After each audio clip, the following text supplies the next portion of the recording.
Hi అండి, అందరికీ నమస్కారం. నేను చాలా రోజుల క్రితము నుంచి వీడియో చేద్దాం అనుకున్నాను, వీలుగా చేయలేదు. ఇది మౌంట్ కైలాస్ అండి, మానస్ కైలాస్ పర్వతం. ఇది మంచు లేదు. మనం ఫస్ట్ డే మేము సాయంత్రం చేరుకునేసరికి అట్లా ఉందండి. ఎర్లీ మార్నింగ్ అంతా కూడా ఇట్లా మంచు మేఘాలతో కప్పేసి అలా ఉందండి. చాలా బ్యూటిఫుల్గా ఉందండి. నా జీవితం ధన్యమైపోయింది అనుకున్నాండి. నా లైఫ్ అచీవ్మెంట్ అనేది అచీవ్ చేశానని అనుకుంటున్నాను. ఎందుకంటే ప్రతి హిందువు కూడా కైలాసం అంటే అసలుకి అది మాటలో చెప్పలేని ఆనందం అండి నాకు. ఈ వీడియో చూశారు కదా, ఎంత బ్యూటిఫుల్గా ఉందో. అసలుకి కైలాసం అంటే నిజంగా కైలాసం అంటే కైలాసమేనండి. అది దేనికి సాటి రాదు.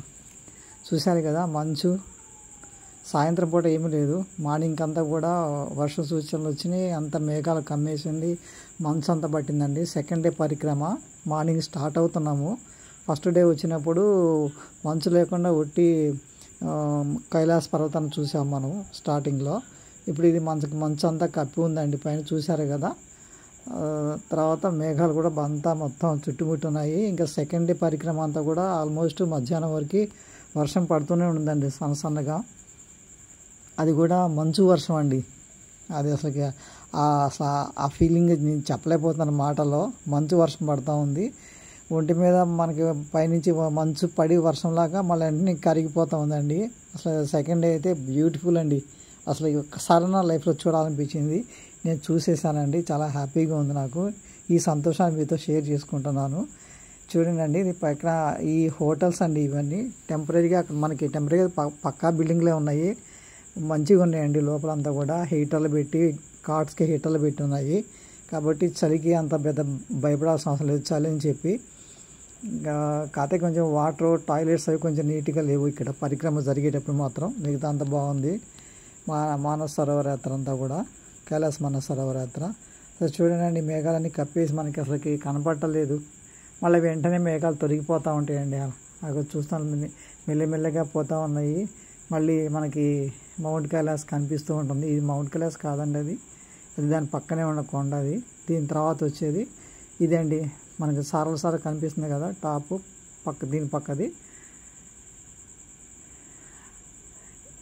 ఇదండి. మొత్తం కప్పేసింది, మంచుతో కప్పేసింది. చూసారు కదా స్టార్టింగ్లో మనకి.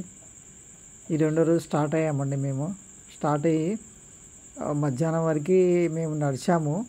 తర్వాత సగం వరకే మనకి గుర్రాలు ఉన్నాయి. సగం నుంచి మేము మధ్యాహ్నం నుంచి కిందకి, అంటే ఎక్కిపోయిన తర్వాత మళ్ళీ డౌన్కి వెళ్ళేటప్పుడు బ్యాలెన్స్ ఉండదని చెప్పి గుర్రాలకి అలౌ చేయరండి. అది చూడండి, మంచు ఎట్లా వచ్చేసింది అప్పటికప్పటికే కైలాస పర్వతానికి. దారి పొడుగుతాను వర్షమేనండి, సన్నగా వర్షం పడుతూ ఉంది. చేతులు కాళ్ళు కొంకలు పోయేంత చలి వస్తుంది. తడిచిపోయినాయండి మాకైతే. సాక్స్ అన్నీ వేసుకున్నా కానీ ప్రాపర్గా వేసుకోలేదు. సాక్స్లోకి నీళ్ళు పోయి షూలోకి కొంచెం బాగా ఇబ్బంది పడ్డాము. అయినా కానీ లక్ష్యాన్ని చేరుకున్నామండి. స్టార్ట్ అవుతున్నారు అందరూ కూడా మార్నింగ్. ఫస్ట్ డే పరిక్రమ అయిపోయి ఇక్కడ స్టే చేసాము. ఇక్కడ నుంచి మనం సెకండ్ డే పరిక్రమ స్టార్ట్ అయ్యాము. స్టార్ట్ అవుతుంటేనే మనకి వర్షం మొదలైందండి. మంచు వర్షం చూశారు కదా, మంచు పడుతుంది. గుర్రం మీద కనిపిస్తుంది కదండి, తెల్లగా అంతా కూడా మంచు పడుతుందండి. అంతా మొత్తం కప్పేసింది. దారి పొడుగుతా మంచు కప్పేసిందండి. మంచు మీద నడుచుకుంటూ వెళ్ళారు. గుర్రాలు కూడా ఒక్కొక్కసారి భయం వేస్తుందండి. కొంతమంది జారి కూడా పడ్డారు నడుస్తూ పోయేవాళ్ళు, సరిగా సపోర్ట్ లేక. దారి అంతా చూశారు కదండి ఎట్లా ఉందో. ఇది సినిమాల్లో చూస్తానికి నిజంగా రియల్గా చూస్తామో లేదో అసలు అనిపించింది. కానీ నేనైతే చూశానండి. నాకు చెప్పలేని ఆనందంగా ఉంది. ఎన్నిసార్లు చెప్పినా తనకి తెలియట్లేదు. చుట్టూ పెద్ద ఎత్తైన కొండలండి, వాటిపైన అంతా మంచు. ఆ కొండల పక్కనే సెలయేర్లు. ఎప్పుడు ఎక్కడ చూసినా కూడా అంతేనండి. చెట్లు లేవు, కానీ ఒక్క చెట్టు లేదు ఎక్కడ. అప్పుడప్పుడు కొంచెం గడ్డి మాత్రం ఉంది, కానీ ఏమీ లేదండి. ఇక్కడ మనకు పోయే దారిలోనే మనకి గౌరీకుండ కూడా కనిపిస్తుందండి.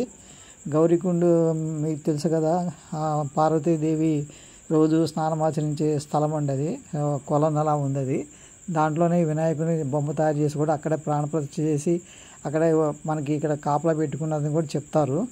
చూసాము, అది కూడా చాలా బ్యూటిఫుల్గా ఉంది. అయితే అక్కడ ఎక్కువ టైం అసలు ఇక్కడ ఎక్కడ నిలబడి స్పెండ్ చేసే టైం లేదండి. అసలుకి విపరీతమైన చలి, మంచు వర్షము, చాలా ఇదిగా ఉందండి. ఇది గౌరీకుండ అండి. ఇది ఇక్కడేనండి పార్వతీదేవి స్నానం చేసి రోజు స్నానం చేసి వెళ్ళే వాళ్ళని చెప్పి అంటారు. ఇక్కడే వినాయకుడిని కూడా బొమ్మని ప్రతిష్ఠ చేసి ప్రాణ ప్రతిష్ఠ చేశారని చెప్పి ఇక్కడే మనకి వినాయకుడు కైలాస పర్వతంకి పోతుంటే అడ్డుగా ఉంటే చంపేశారని వినాయకుని చరిత్ర తెలుసు కదండి.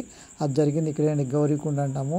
ఇక్కడైతే లోపలికి చాలా లోపల పోవాలి. ఎవరు పోలేదు, పోతారేమో కొంతమంది, కానీ అక్కడ ఎక్కువ టైం ఉండకూడదని చెప్పి ఉంటే మళ్ళీ ప్రాబ్లమ్స్ వస్తాయి చలికి అని చెప్పి ఎవరు వెళ్ళలేదు. అందరూ చూసుకుంటా నమస్కారం చేసుకొని వెళ్ళిపోయారు అందరూ కూడా. ఇది గౌరీకుండ అండి. అసలు ఈ యాత్ర అంతా కూడా చాలా బ్యూటిఫుల్గా జరిగింది.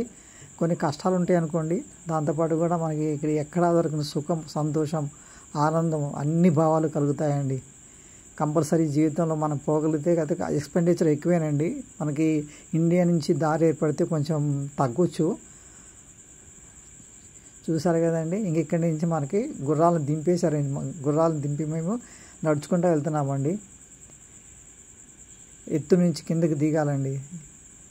కొంచెం దూరం అయిన తర్వాత అప్పుడు గుర్రాలు ఆపేసి మేము నడుచుకుంటూ పోయాము. చాలా పెద్ద ఏమీ అనిపించలేదండి.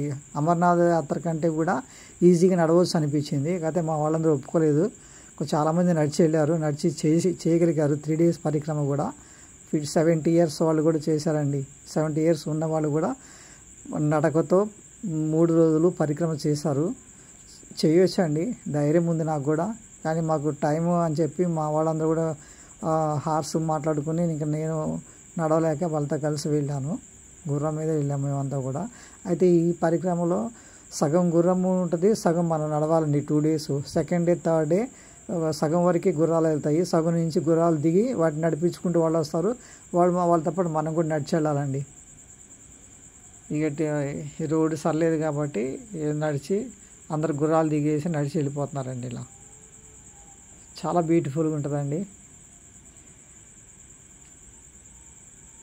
హ్యాపీగా ఉందండి, ఎట్లాంటి ఇబ్బంది లేదు. కాకపోతే కొంచెం వీసా రావడానికి అని చెప్పి ఒక 4-5 days హిల్సాలో మాకు అక్కడ స్టాప్ చేశారు పోకుండా. అక్కడ కొంచెం బాధ అనిపించింది. వచ్చే రోజు 2 రోజులు వెదర్ కండిషన్ బాగాలేదని చెప్పి అక్కడ ఒక 2 days మాకు లేట్ అయింది. మొత్తం ఈ టూర్లో 6 days టైం వేస్ట్ అయిందండి మాకు. లేకుంటే ఇంకంతా హ్యాపీగా ఉండేది.